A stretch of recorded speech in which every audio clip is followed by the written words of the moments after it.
गुरु प्यारी साध संगत जी, राधा स्वामी। आज जो साखी मैं आपको सुनाने जा रही हूँ, यह साखी हर सत्संगी को कम से कम एक बार जरूर सुननी चाहिए। साखी के अंत में ऐसी शिक्षा दी गई है जो हमारी जिंदगी बदल सकती है। तो इस साखी को कृपया पूरा सुने जी। प्यारी साध संगत जी, यह साखी बड़े पुराने समय की है। उस समय कोई मार्केट नहीं हुआ करती थी और यदि किसी ने कोई सामान खरीदना हो तो बाजार लगा करते थे। तो आसपास के गांव शहर के लोग उसी बाजार में जाकर सामान खरीद के ले आते थे। एक गांव में एक परिवार रहता था जहां एक पति पत्नी अपने 2 बच्चों के साथ रहते थे। पति ने पत्नी से कहा कि गांव के बाहर बाजार लगा हुआ है, अगर कोई सामान मंगवाना है तो मुझे बता दो, मैं आते हुए लेता आऊँगा। उसकी पत्नी ने सामान की लिस्ट बनाकर पति को पकड़ा दी। जब जाते हुए उन्होंने अपने बच्चों से पूछा कि बच्चों, तुम्हारे लिए क्या लेकर आऊं? बच्चों ने खिलौने लाने को कहा। वो आदमी चला गया और जो काम करना था वह काम करके बाजार में आ गया। जो सामान उसकी पत्नी ने लाने के लिए कहा, उसने वह सामान खरीद लिया और बच्चों के लिए कुछ खिलौने भी ले लिए।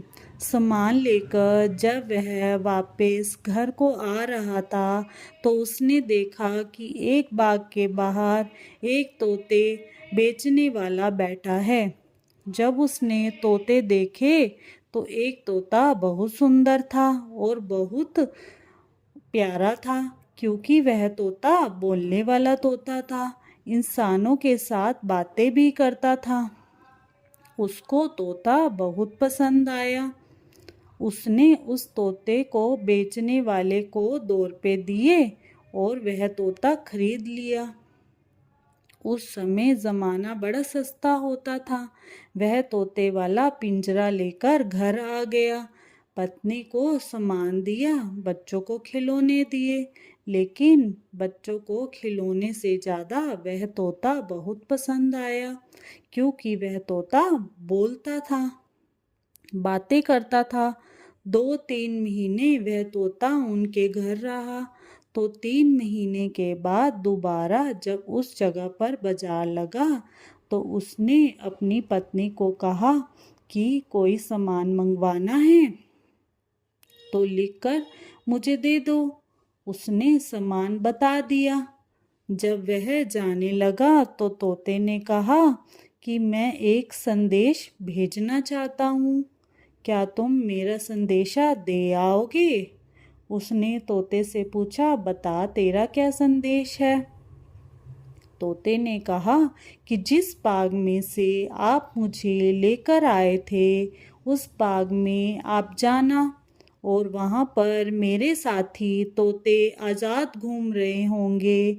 आप उन्हें जाकर कहना कि तुम्हारा साथी तोता पिंजरे में कैद है, रोज़ दुख सहन करके जी रहा है और तुम बाग की सैर करते हो और मौज करते हो। वह तुम्हें याद करता है, रोता रहता है। क्या कोई तरीका है कि वह पिंजरे में से आज़ाद हो जाए? क्या ऐसी कोई तरकीब है? तुम मेरा ये संदेश बाग में जाकर सुना देना। उस आदमी ने कहा कि बड़ा कमाल का संदेशा है जो इस तोते ने अपने साथी तोतों को दिया है। वह संदेशा लेकर बाजार की तरफ चला गया। जब वह वहां पहुंचा तो सबसे पहले बाग में चला गया। उसने देखा कि पेड़ के ऊपर काफी सारे तोते बैठे हुए थे। उसने पेड़ के नीचे खड़े होकर कहा कि तुम्हारे साथी तोते ने एक संदेशा तुम्हारे लिए भेजा है। वह पूछता है कि तुम सारे बाग की सैर करते हो, खुले आसमान में उड़ते हो, लेकिन तुम्हारा साथी तोता पिंजरे में कैद है और रोज दुख सहता है और तुम्हें याद करके रोता है। क्या कोई तरीका है वे पिंजरे में से आजाद हो जाए और तुम्हारे साथ बाग में आकर रह सके? तो सारे तोते तो उड़ गए, लेकिन एक तोता टहनी पर से नीचे गिर गया, तड़पने लगा और तड़प तड़प के मर गया। उसने सोचा कि हाय, मैंने ऐसे ही इन तोतों को वह संदेशा सुना दिया। ये बेचारा तो संदेशा सुनकर तड़प तड़प कर मर गया। खैर, उसने जो सामान लेना था सामान लिया और वापस घर आ गया। घर पर सामान रखकर सबसे पहले वह तोते के पास गया। उस तोते ने कहा कि क्या आपने मेरा संदेशा मेरे साथी तोतों को दे दिया था? उसने कहा कि मैंने तेरे सारे दोस्तों को तेरा संदेशा सुनाया।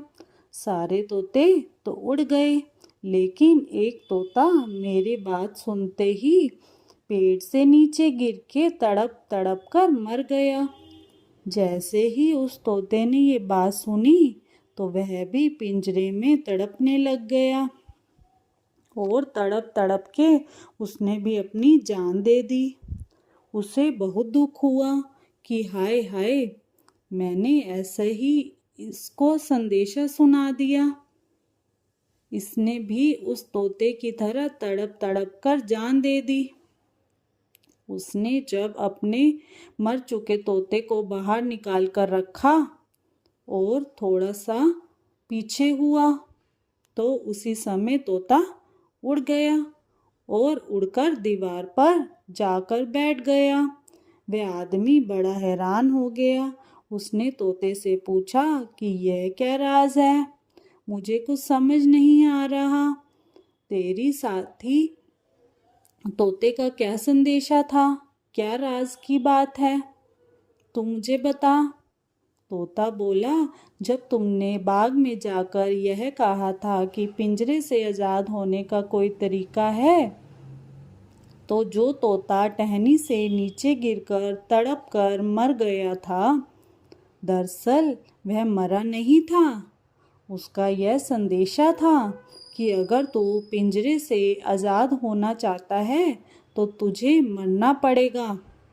मरकर ही तू इस पिंजरे से आजाद हो सकता है और कोई तरीका नहीं है। इसलिए मुझे भी मरना पड़ा। अगर मैं ना मरता तो आप मुझे इस पिंजरे से बाहर ना निकालते। इसलिए मरकर ही मुझे यह आज़ादी हासिल हुई है। इतनी बात कहकर वह तोता उड़ गया। साथ संगत जी, इसी तरह यदि हम इस 84 लाख योनियों के जन्म मरण के पिंजरे से आज़ाद होना चाहते हैं तो हमें जीते जी मरना सीखना पड़ेगा। तभी हम इस 84 लाख योनियों के पिंजरे से आज़ाद हो सकते हैं। बिना मरे हम आज़ाद नहीं हो सकते। मरना कैसे है? गुरु साहब जी ने बताया है कि 3 तरह का मरना है। पहला मरना तो स्वाभाविक मौत है, जिस तरह लोग अपनी उम्र पूरी करके मर जाते हैं और बिना कमाई के अपना जन्म गवा देते हैं। दूसरा मरना है ज़मीर का मरना। बहुत से ऐसे इंसान होते हैं जो जीते तो रहते हैं, लेकिन उनका ज़मीर मर चुका होता है। और तीसरा शब्द का मरना, ऐसे मरने से मन निर्मल हो जाता है।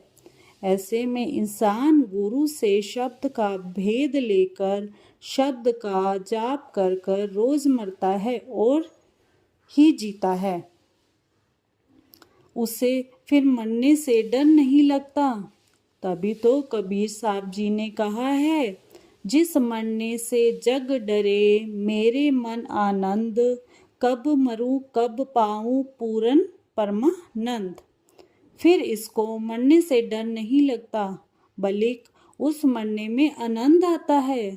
सबसे उत्तम शब्द में मरना है, तभी हम परमानंद पा सकते हैं, उसे मिल सकते हैं। और कोई तरीका नहीं है और कोई साधन नहीं है।